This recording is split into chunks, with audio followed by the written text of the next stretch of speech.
Welcome back. This is episode 107 of the Veterinary Business Video Show. In today's show we'll hear some tips to improve the response to your calls and reminders, and we'll see a mystery shopper at work. We'll hear some suggestions to offset lost product sales at your practice. We'll consider whether or not the reputation of the veterinary profession is slipping, and I'll offer you my quick business tip for this episode.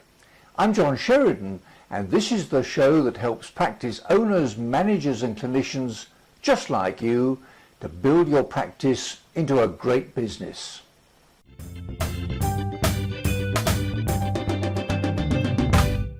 Years ago, when I owned my first practice as a solo vet, we ran a very simple but effective system to remind owners that their pets were due for their annual booster vaccination.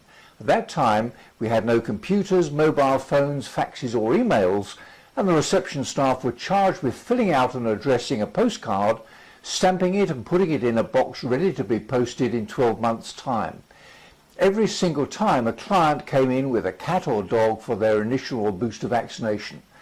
The system was so simple it really couldn't go wrong, and from memory, recall rates for the first posted reminder were 65% or more, rising to 70 or 80% after the second or third reminder.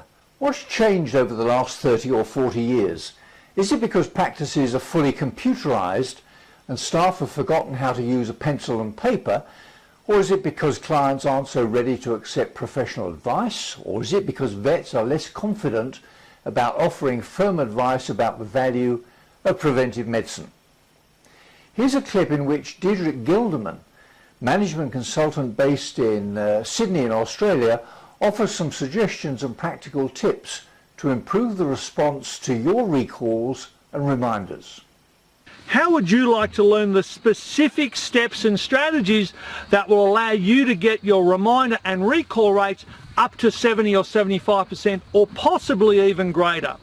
When I talk to practices, practitioners, practice managers, they tell me that typically their vaccination, their recall, their annual health check rates for all sorts of things, sterilisation, senior screens, worming, heartworm testing, heartworm revisits, all that sort of thing, typically run at about 40 to 50% tops, and that's after 2 recalls and usually some form of safety net. So step 1 is it all starts with your receptionist. The receptionist asks the client, how would you like us to contact you? What's your primary preferred method of contact?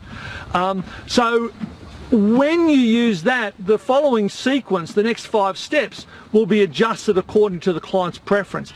If the client says it doesn't matter, or if you want to keep everything really